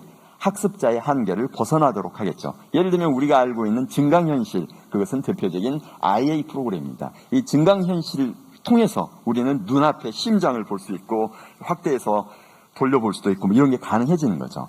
그러니까 그래서 앞으로 에듀테크 산업에서는 가야 될 방향이 이 IA 개념을 다시 소환해서 인간 친화적이고, 그러니까 사용하는 교사 친화적이어야 될 거고 사용하는 학생 친화적이어야 될 거고 뭐 이런 것들을 제가 여기서 제시하고 있습니다. 제 글 다 참고하시면 됩니다. 그래서 IA와 AI에 관한 개념 말씀드렸고요. 그래서 AI도 아까 어떤 분도 말씀하시는데 AI가 56년에 해서 1차적으로 있다가 다시 기대한 만큼 되지 않아서 빙하기를 맞이하고 2차에 다시 80년대 잠시 꽃피우는 가더니 빙하기를 맞이하고 3차로 2000년대 해가지고 이제 좀 소강 상태로 가서 다시 빙하기가 오나 했더니 이제 머신러닝, 딥러닝 하면서 다시 이번에 코로나로 인해서 다시 꽃피고 있지만 AI 전문가들은 아마 다시 빙하기가 올 수 있다. 즉 다시 말하면 너무 허황되게 기대를 갖지 마라. 이런 표현들이 거기에도 있습니다. 그래서 그 말씀 드렸고요. 이제 이런 상황에서 우리들이 이 에듀테크가 나아가야 될 방향은 IA다. 그래서 예를 들면 AI의 현실적인 한계로 지금 저 내비게이션을 들었는데 여러분들 우리나라 최고 내비게이션 회사 사장이 했던 이야기가 신문에 실렸더라고요. 여러분에게 지금 이 길이 막히니까 이 A라는 길이 막히니까 전부 B로 가라고 모두에게 똑같이 정보를 줄 거 아니에요. B 길로 가려면. 그러면 우리가 전부 B 길로 들어서면 그 길은 완전히 막혀 있습니다. 그럴 때 AI는 절대 미안하다고 하지 않고 그냥 아무 소리 않고 여러분을 그 막히는 길에 두게 된다. 그래서 AI를 믿지 말고 여러분이 볼 때 평소에 이 시간대면 오히려 거기가 막힌다. 여러분의 판단으로 아직까지는 가야 되는 상황이다. 물론 도움은 받지만 뭐 그런 얘기가 있어서 소개를 했고요. 여기에 있는 것처럼 미래교육 사례로 뭐 이제 홈현실, 마인크래프트라는 게임, 그다음에 이런 게 있는데 에듀테크 기반 교육의 한계는 아직까지는 교육 약자뿐만 아니라 이 학습 동기부여가 가장 큰 어려움입니다. 그러니까 공부하고 싶은 애들은 혼자 놔도 공부할 수 있어요. 선생님도 필요 없고요. AI 찾든 뭐 지가 인터넷 찾든 다 할 수 있어요. 근데 공부하기 싫은 애들은 AI를 대주든 뭘 하든 켜놓고 안 해요. 아예 켜지도 않습니다. 컴퓨터 켜고 절대 공부하는 대로 가는 게 아니라 다른 길로 가죠. 그래서 이런 한계가 있기 때문에 결국은 인간을 동기부여하는 데 있어서 가장 큰 역할을 할 수밖에 없다. 그래서 교사의 역할 중에 이 동기부여가 아주 중요한 역할이 될 거다. 이런 걸 얘기하고 있고요. 그다음에 섬세한 인간 친화적 에듀테크를 현실피를 부응하는 에듀테크가 만들어져야 된다. 그래서 AI 학습 프로그램 사례로 현재 EBS 인공지능 단추가 있고요. 클래스팅이 있고요. 그다음 또 그에 여러 가지 것들이 있더라고요. 그래서 새로운 학교 패러다임으로 제가 제시하는 것이 바로 스마트로그 학교인데 주체는 학교와 교사 중심이지만 지역사회 각종 외부 기관이 함께 협력을 해야 되고 에듀테크를 활용한 개인 맞춤형 지원이 되는 거고요. 스마트로그 교수법이 바로 학습에 있어서는 블렌디드 러닝이지만 한 발 더 나가서 이 대학에서도 그런 방식으로 해야 될 텐데 제가 강의할 때는 반드시 제 온라인 강의실을 먼저 만듭니다. 그래서 학생들은 온라인 강의실에서 저와 실시간으로 계속 만나면서 동시에 오프라인 수업할 때 일주일에 한 번씩 만나게 되는 거죠. 그러니까 일주일 내내 저를 만나면서 진행하는 이러한 스마트로그형 교수법이 타당하다 이렇게 제시를 하고 있습니다. 여기는 이제 감염병 비상 상황 시 현재와 같은 상황 속에서 고민해야 될 재택교육의 방향에 관한 것도 해놨고요. 그 다음에 이런 내용들은 좀 제 글에 있으니까 보시도록 했습니다. 시간이 많아 가서 마무리하겠습니다. 이 가을이나 겨울에 2차 대유행이 가능할 거라고 모든 사람들이 얘기를 해가고 있습니다. 그래서 교육계에서도 특히 교육 약자를 위한 교육 자치단체. 근데 교육자치단체만 가지고는 안 됩니다. 지방자치단체의 준비가 함께 필요합니다. 우리는 일반인들에 대한 코로나 감염 이런 조사 뭐 이런 것 준비는 지방자치단체가 도와주는데 희한하게 아이들이 교문 안에만 들어서면 학교보다 책임지라고 그래요. 자기 주민이 아닌 것처럼. 그래서 학교는 애들 코로나19 이거 방역 조치하는데 신경 쓰랴 또 학습에 신경 쓰랴 나아가서 또 하나 더 이제 결국 학교가 돌봄 기능하죠. 돌봄 기능하랴. 그러면 학습이 일어나지 않는다. 그래서 이런 코로나19 사태가 지속될 것을 염두에 둘 때 결국은 학교에게만 책임을 맡기지 말고 지자체와 국가 차원에서 학교의 방역에도 신경을 쓰라 이런 얘기들을 해갑니다. 그래서 에듀테크가 만들 환상적인 가르침과 배움의 세계를 만들기 위해서는 먼저 우리가 꿈꾸는 가르침과 배움의 모습을 구체화해야 합니다. 그리고 이를 구현하기 위해 한 걸음씩 앞으로 나아가는 것이 필요합니다. 교육의 미래는 오늘의 우리가 만들어가는 것이고 우리가 미래를 얘기할 때 미래를 얘기하는 것 같지만 실은 오늘 상황 속에서 자원을 어디에다 어떻게 투자해야 될 것인가에 관한 어찌 보면 정치적인 싸움이기도 하다. 이런 말씀으로 맺고자 합니다. 고맙습니다.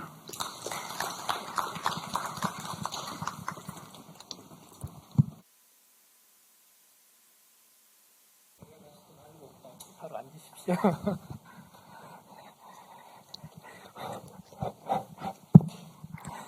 예, 두 분 발제 잘 들었습니다. 지금부터 이제 토론 시간을 갖도록 하겠습니다. 우리 김희상 교수님 그리고 박남기 총장님 두 분 발제자 두 분 하시고요.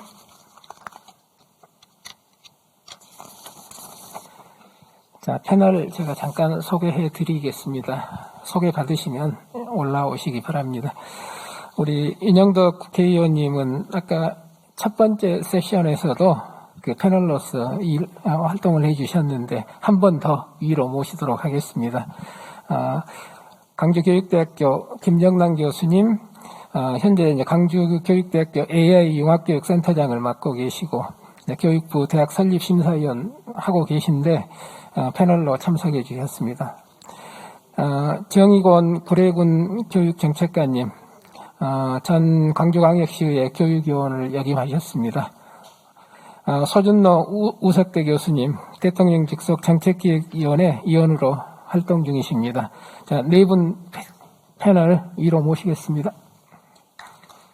자, 박수로 환영해 주십시오.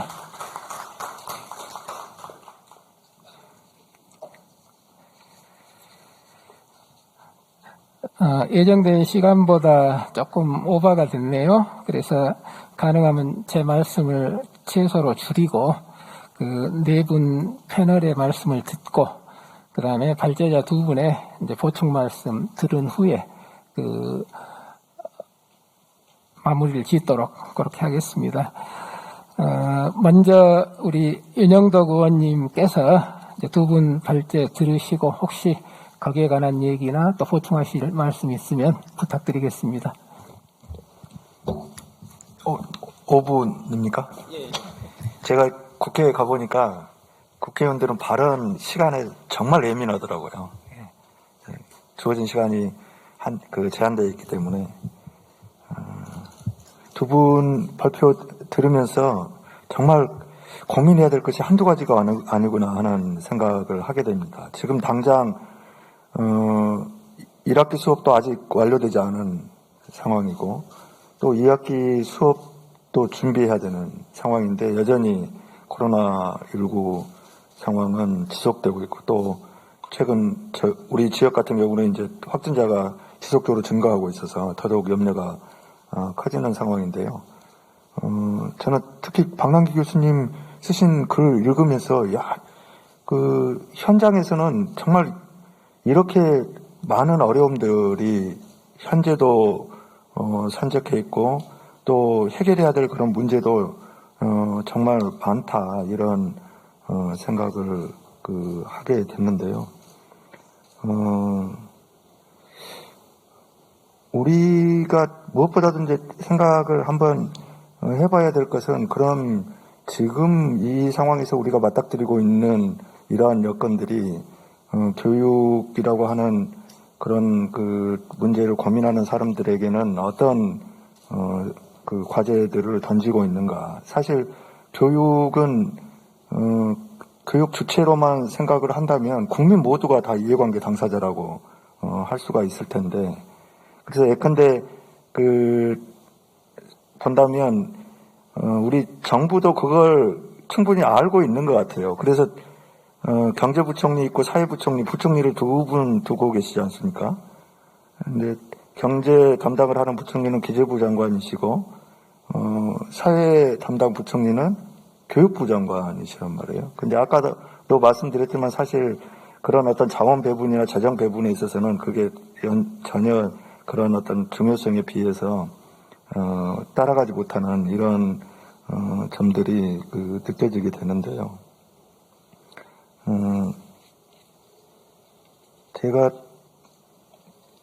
페이퍼 토론문을 준비를 해오기는 했는데 시간도 많지 않고 그래서 이런 부분을 한번 좀 우리가 생각을 해봐야 될 것 같습니다. 우선 지금 3차 추경안이 국회에서 심사가 되고 있는데 교육부에서도 2학기 수업을 어떻게 준비해야 될 것인가 이런 고민들을 여러 가지로 하고 있고 또 앞으로 이런 상황이 일상화되는 이런 것에 대비하기 위해서 무엇을 지금 개선해야 되는가 이런 부분에 대한 고민들이 3차 추경안에 담아져 있는 것 같더라고요. 여전히 충분하지는 않는 것 같지만 예를 들어서 초등등 온라인 교육 인프라 구축이랄지 온라인 컨텐츠 활용 교과서 시범 사업 그리고 취약계층 학생 에듀테크 멘토링 지원 사업 이런 것들이 이번 추경안에 포함된 그런 내용들입니다.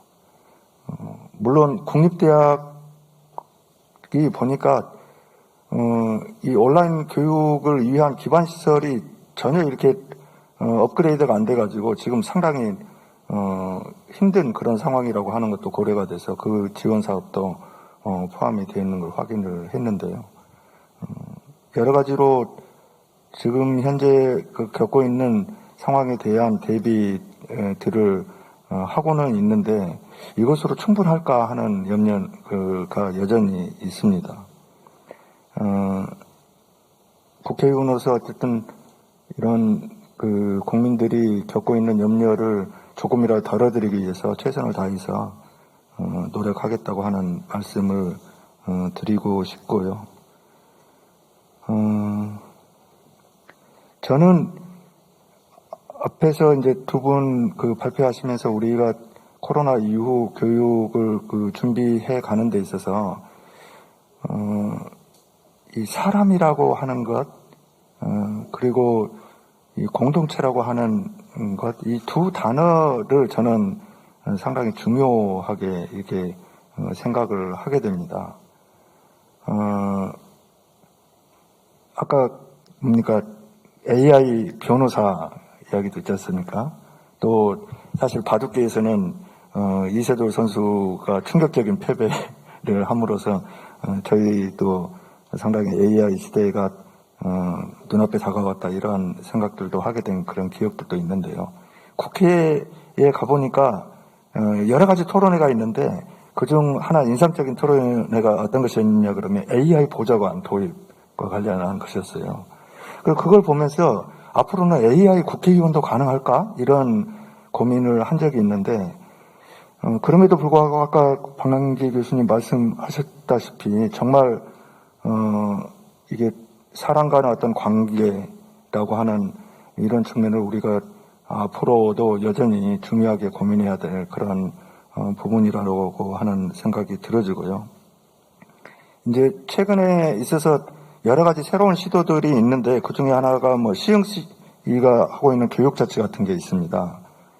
한 아이이자 우리 모두 아이라고 하는 것이 그 슬로건인데 마을 한 아이를 기르기 위해서 마을 전체의 노력이 필요하다 이런 이야기도 많이 우리가 했었고요.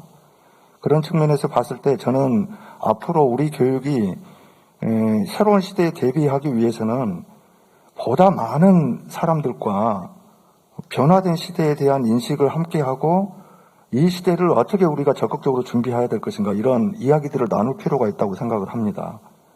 그러니까 단지 교육의 주체라고 하는 교사, 학생, 학부모뿐만이 아니고 저는 우리 사회 전체가 코로나 이후 시대에 맞는 교육을 위해서 각자의 역할을 어떻게 준비해야 되는지 하는 그런 논의들이 이제 진짜 본격적으로 시작할 때가 됐다 하는 생각을 많이 하게 됩니다. 그런 측면에서 보면 앞에서 이제 고민하셨던 것이 이후 지금 현재도 그렇지만 교사의 역할도 변화되고 학생들의 역할도 변화되고 학부모 역할도 새롭게 변화돼야 되는데 어떻게 보면 우리 사회 전체가 그런 새로운 교육을 준비하기 위한 그런 논의들을 이제 본격적으로 시작하면서 그러한 논의를 바탕으로 해서 교육의 새로운 거버넌스가 만들어지는 그런 계기가 이번이 됐으면 좋겠다 하는 그런 바람을 가지면서 마무리하도록 하겠습니다. 네, 감사합니다. 아마 이제 의원님께서 이번에 이제 국회 교육위원회 활동을 하시게 됐고 또 아마 이제 우리나라 교육 전반에 대해서 구체적으로 아마 살펴보실 기회들이 아마 지속적으로 있으실 것 같은데, 하여간 코로나 이후에 우리 교육이 방향을 잘 잡고 나갈 수 있도록 좀 애써 주실 것을 또 이 자리를 빌어서 다시 한번 또 부탁을 드리겠습니다. 자, 다음은 우리 김정남 교수님께서 토론해 주십시오. 예.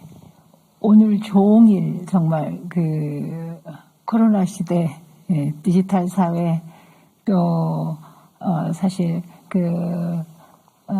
교육에 있어서 에듀테크를 어떻게 활용하고 또 교육의 환경의 변화, 교사 역할의 변화, 교사 학습 방법의 변화, 평가의 변화, 이런 변화에 대한 얘기를 굉장히 많이 해주셨던 것 같습니다. 이러한 변화는 학생들이 우리에게 펼쳐진 이 지능정보 사회에 살아가기 위한 미래 핵심 역량을 갖추는 것이라고 보여집니다. 그렇다면 사실 이와 관련해서 개인의 역량의 변화는 즉 교육 정책의 변화로 풀어나가야 할 것이다 라는 이런 인식이 세계적으로 확산되고 있습니다. 그러한 예가 OECD와 주요 국가들에서 하고 있는 데스크 프로젝트라든가 기존의 교과 중심의 교육이 미래 핵심 역량 중심으로 재편되고 있다. 사회 환경과 역할과 모든 것이 변하는 것 자체가 궁극적으로는 우리 사회에 잘 적응할 수 있는 역량을 어떻게 길러갈 것인가. 이런 학습자에 대한 역량이 강조되면서 지금 현 지능정보 사회의 어떤 특성을 기반으로 해서 올바른 어떤 정보의 수집과 획득, 또 어떠한 정보가 정말 가치 있고 그 정보에 대한 어떤 진위, 현명한 분석이나 판단, 이러한 의미 있는 정보에 대한 유통, 이런 정보 처리의 역량과 사실 아까 물리적인, 사회적 거리두기는 물리적인 거리두기다. 이런 말에 공감을 하면서 사실 어떻게 연대하고 온라인 교육상에서 아이들은 어떻게 협업해서 문제를 해결해 나가는 창의적 문제 해결력을 길러줄 수 있을까? 그러한 집단 의사를 형성하고 집단 행동 어떤 조직의 역량을 길러줄 수 있는 바로 이러한 새로운 양태와 가능성에 대한 이러한 것들이 포함되는 디지털 시민성의 교육이 꼭 필요하다. 저는 짧은 5분의 제 토론 시간을 이 디지털 시민성 교육이 정말 필요하다라고 하는 얘기를 드리고 싶습니다. 사실 오늘 토론회가 5시에 끝난다고 해서 아마 5시 이후에 약속 있는 분들도 많으실 거예요. 앞에 했던 얘기들은 다 공감하면서 제가 생각했던 거. 사실 하나만 얘기하면 최근 포스트 코로나로 인해 가지고 온라인 교육, 특히 원격 교육이 본격화되면서 굉장히 불편한, 불미스러운 줌 범빙 우리나라 바로 광주에 있었죠. 그게 미국 그리고 노르웨이 이런 세계적으로 일어나는 현상이었습니다. 사실 이러한 것들은 물리적인 문제로 해결할 수 있는 부분도 있지만 바로 이러한 문제는 가장 근본적인 해결 대처 방안은 교육에 있습니다. 그래 디지털 시민성에 대한 역량을 길러주는 것. 좀 전에 방단기 총장님께서 얘기한 학습 격차도 마찬가지입니다. 학생뿐만 아니라 학부모의 디지털 역량이 학생의 학습 격차에 영향을 미친다는 것이죠.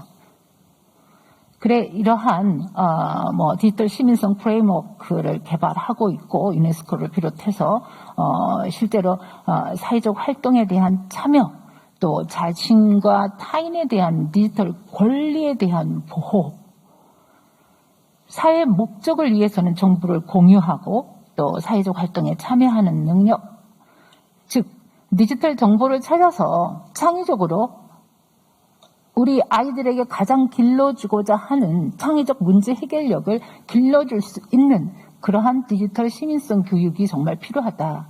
이렇게 강조하고 저는 시간을 잘 지켜드리겠습니다.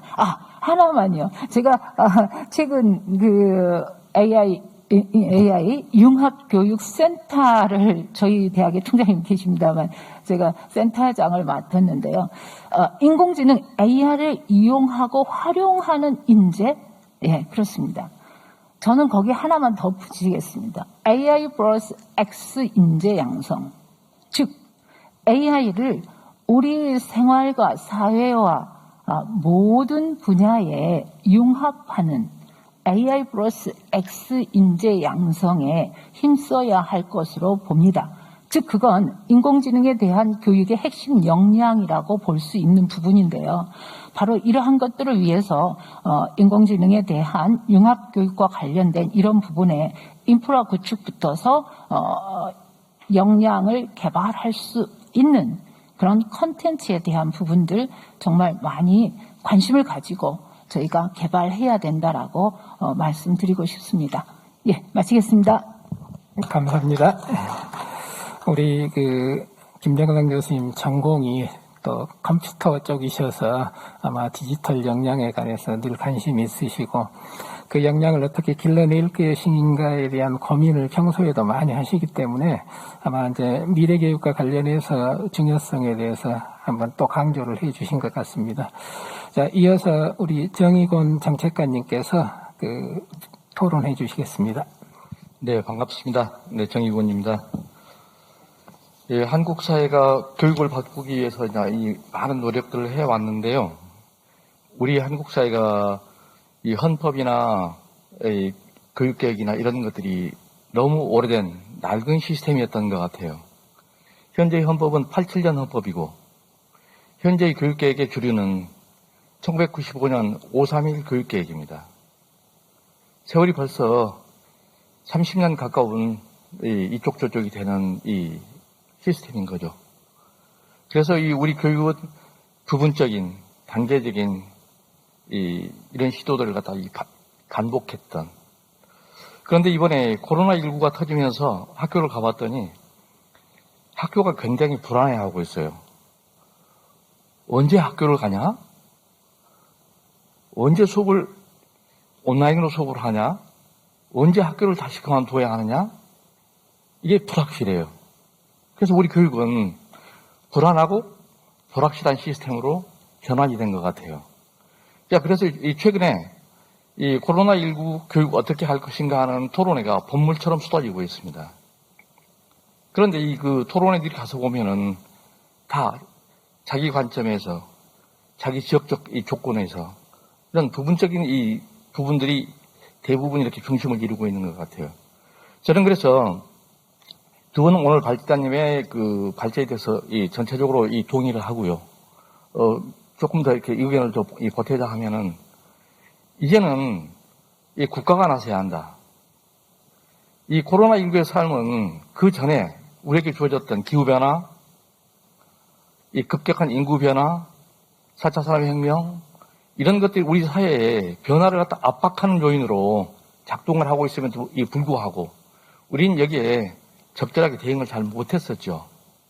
근데 우리 생존을 위협하는 코로나가 이 상황이 터지면서 이제는 발등에 불이 떨어지는 것이죠. 사실은 이 531 교육계획 같은 경우도 한 2년여 이렇게 계속이 되거든요. 그 정도 됐던 게 지금 한 25년여 한국 교육을 갖다가 이렇게 이 주류를 형성하고 있는데 이제 새로운 대전환을 앞두고 이 준비를 그런 식으로 해서는 안 된다라고 저는 봅니다. 그래서 박남기 교수님 발제 글 속에도 보면은 이 국가부터 시민사회까지 모두가 함께 해야 한다라는 내용이 있는데 이 부분에 동의합니다. 그리고 이 계획을 중장기적인 계획을 세워야 한다고 저는 생각합니다. 우리는 미래사회의 특징 중에 하나가 미래를 예측할 수 없다라는 거예요. 변화 속도가 빠르다라는 거죠. 또 지역 간의 격차, 오늘 또 양극화 얘기가 많이 나왔는데 이런 격차가 너무너무 크기 때문에 이런 부분을 포괄해서 우리 김희상 교수님 얘기했던 이 포용사회를 이루려고 한다면은 많은 변수들이, 많은 지역적 조건들이, 많은 요구들이 함께 아우러진 연구와 준비와 대책이 필요하고 또 우리는 과거의 관행에 너무 깊게 굳어져 있는 것 같아요. 이런 틀들이 사실은 현장에 가서 보면은 중앙정부의 정책보다도 더 큰 영향력을, 파괴력을 발휘하는 게 어찌 보면은 우리의 말단세포에 있는 이 작은 것들이라고 봐요. 그래서 저는, 작은 게, 이 작은데 악마가 있다는 부분에 대해서 전적으로 좀 공감을 많이 합니다.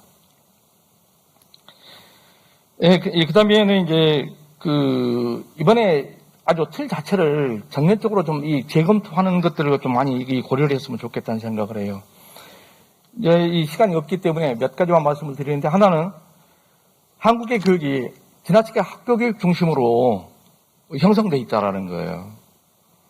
그래서 이 지식기반사회, 평생학습사회에서 평생교육은 사실 그 존재를 갖다 찾아보기가 쉽지 않은 이런 구도에서 학교 교육을 변화를 시켜가지고 한국의 교육이 교육력을 어떻게 질적 향상을 갖다 꾀할 것인지 하는 부분에 대해서 저는 많은 의구심을 가지고 있습니다.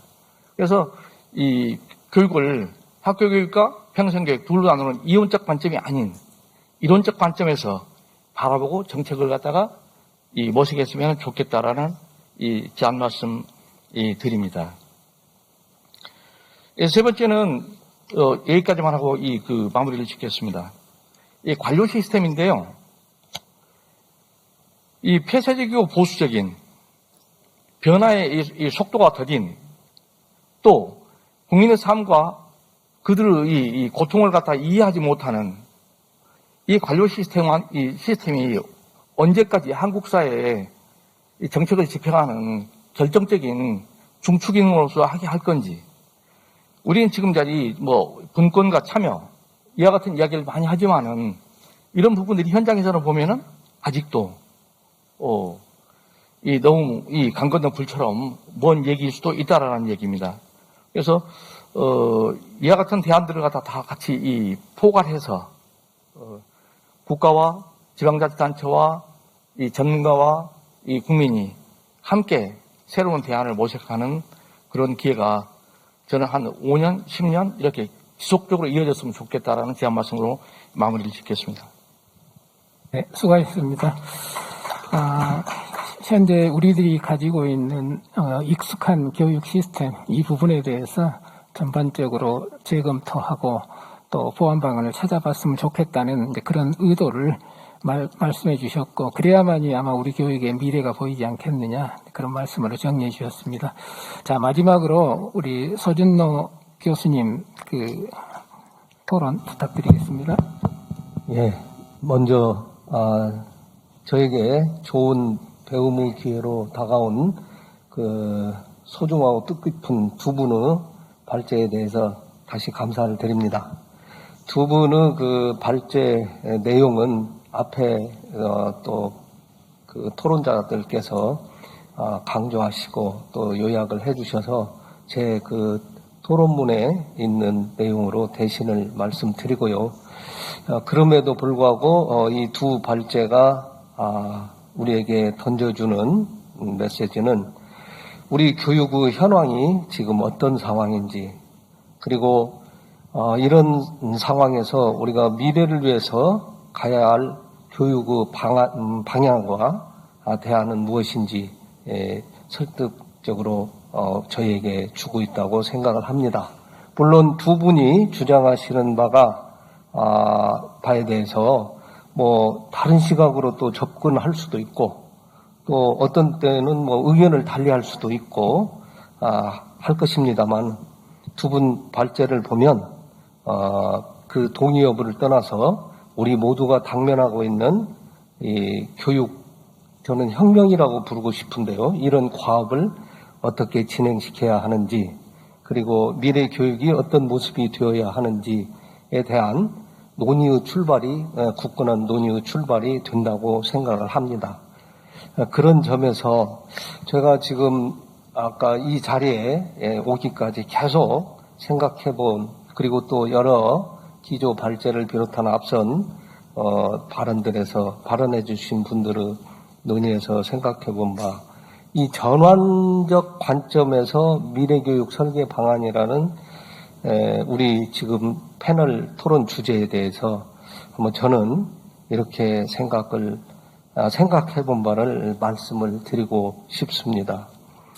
전환적 관점이란 표현은 사실 그냥 이어가자는 것이 아니라 어느 정도는 현재와 좀 단절적인 시각을 가지고 문제를 보자 하는 그런 의미가 있다고 생각을 합니다.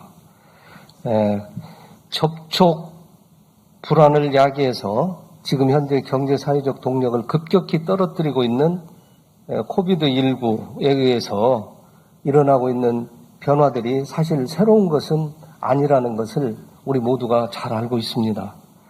그간의 문화사회 영역에서 조사된 자료들을 쭉 훑어보니까 20세기 말부터 이미 비접촉 문화에 대한 우리 인류 선호 경향이 지속적으로 확산되어 왔다는 것을 알 수 있었습니다. 잘 아시는 과학혁명 기술은 비대면 언택트 산업 시대를 견인하고 대면 접촉으로 이루어져서 지금까지 지탱해오던 생활 영역이라든지 산업 영역을 급속히 변화시키고 있습니다. 사실 재택근무나 원격 근무, 확산 이런 것들이 그 실예라고 할 수가 있죠. 특히 우리 나라에서 굉장히 활발하게 확산되고 있고 또 이번에 큰 혜택을 본 택배 산업도 비접촉 산업의 대표격이라고 저는 봅니다. 앞선 위원님들이 말씀하셨지만은 기후변동으로 인한 자연재해나 혁신적 과학기술 또 특히 인구 구조 변혁 이런 것으로부터 우리가 사실 좀 무시해왔지만 이런 변화들이 우리에게 요구했던 것은 혁명적 변화를 사실 요구했습니다.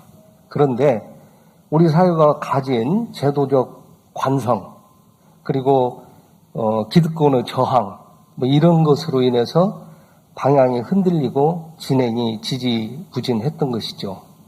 사실 이번 코비드19는 미래를 저희에게 살짝 보여줬다고 생각합니다. 그리고 변화의 속도를 빨리 하게끔 아까 어떤 분이 지적했습니다마는 누구도 못하던 이를 변화시킨 게임 체인저 역할을 한 것이죠. 조만간 꼭 비관적인 것만은 아니라고 생각합니다. 코비드19 예방 백신이나 치료제가 만들어지고 우리는 그러한 전염병으로부터 자유롭게 될 것이라고 저는 생각을 합니다. 그렇다고 해서 우리의 일상이 교육을 포함해서 팬데믹 이전으로 돌아가지는 못할 거라고 봅니다. 우리는 언택트 문화를 받아들일 수밖에 없습니다. 미래 세대가 살아가야 하는 세상이 언택트로 구축되는 그런 세상이라면 더욱이 미래 세대가 협력과 연대를 공동체의 가치로 여기고 살아가야 된다고 한다면 언택트를 습관화하고 경험하도록 하는 교육이 미래 교육으로 설계되어야 한다고 생각을 합니다. 어떻게 보면은 지금 아까 말씀드린 대로 단절이 요구되는 그런 시대라고 봅니다. 교육혁명이 필요한 상황이고요. 그런 의미에서 보자면 교육체제는 물론이거니와 교육 개념 자체에 대해서도 근본적인 생각의 변화가 필요한 시점이라고 봅니다. 현재의 교과목 중심 교육과정, 정형화된 학제 이런 것들은 사실 생물학적인 존재인 우리 인간을 몇 개의 틀로 정해진 시냅스 네트워크로 만드는 그런 교육에 불과할 것이라고도 감히 주장해 봅니다. 미래의 희망인 창의적 인재라고 하는 것은 서로 다른 자신만의 독창적인 시냅스 네트워크를 가지는 질적으로 다른 그런 사람을 의미한다고 봅니다. 창의성이라는 것은 지식의 축적이 아니고 전혀 생각해보지 않던 상상력의 세계를 보여주는 것이라고도 생각합니다. 미래 교육은 따라서 연대와 협력을 중시하는 창의적 인재 교육을 목표로 설계되어야 된다고 생각합니다. 교육 공간도 디지털 사이버 공간이 주를 이룰 거라고도 생각합니다.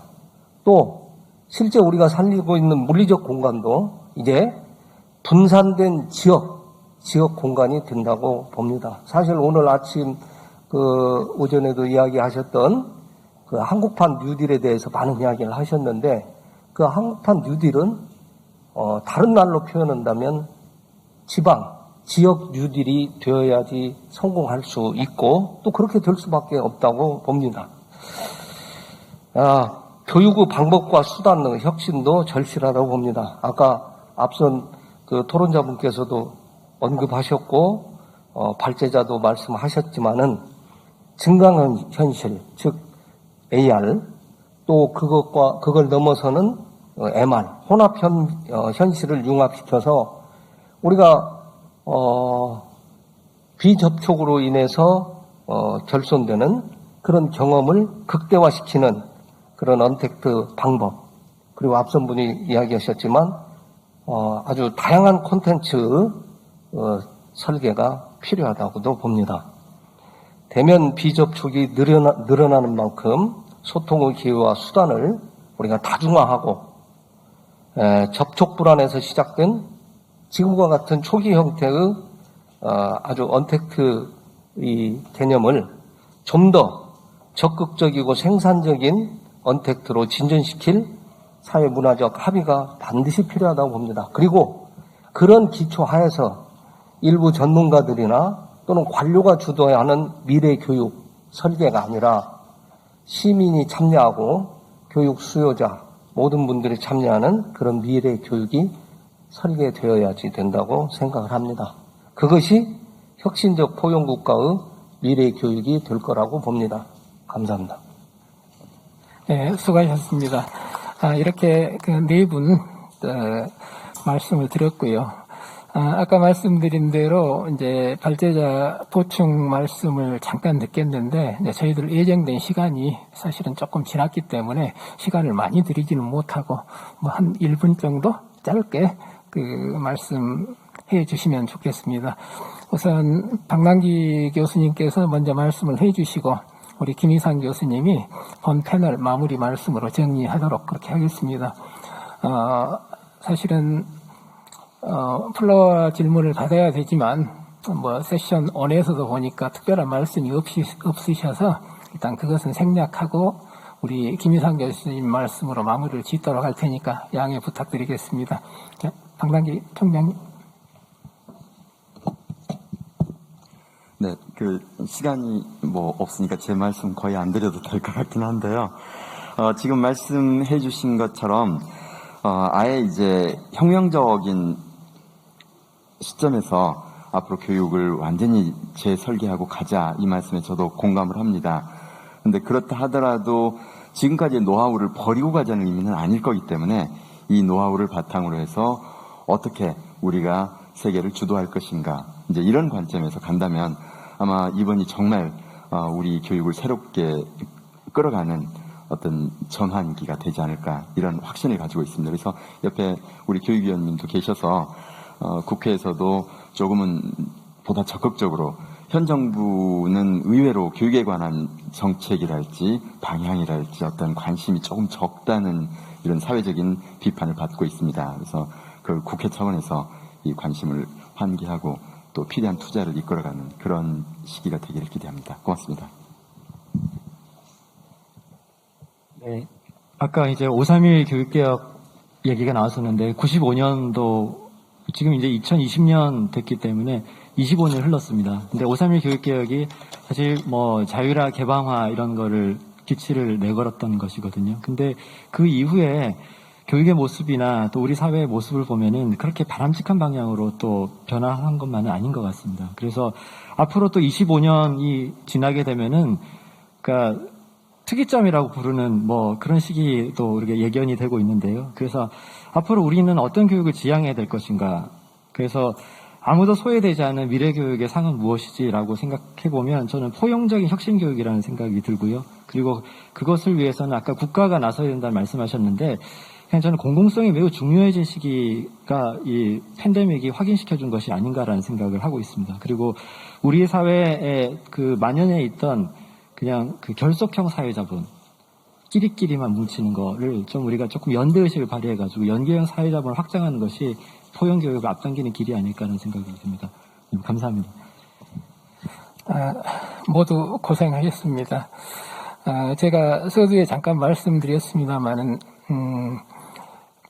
국제사회나 또 우리나라 마찬가지로 교육이라고 하는 것의 목적을 포용적이고 공평하고 그러면서도 양질의 교육을 어떻게 국민들에게 보장해 줄 것인가, 그리고 또한 모두를 위한 평생 학습 기회를 어떻게 증진시킬 것인가, 이게 공통의 목표로 교육 분야에서 관심을 가지고 있는 의제입니다.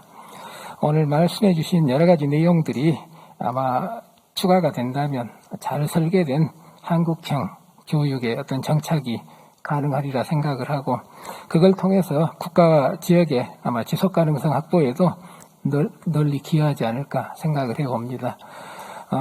두 분 발제자님, 그 다음에 네 분 토론자님 수고하셨고 끝까지 경청해 주셔서 감사합니다. 이것으로 세션 2를 마치도록 하겠습니다. 감사합니다.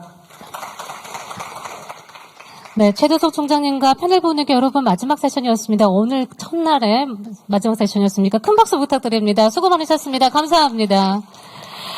자, 이렇게 해서 오늘 2020 전화포럼에 준비된 첫날 공식 섹션이 이제 마무리가 됐는데요. 잠시 후 6시에, 곧 6시가 되네요. 대통령 직속 정책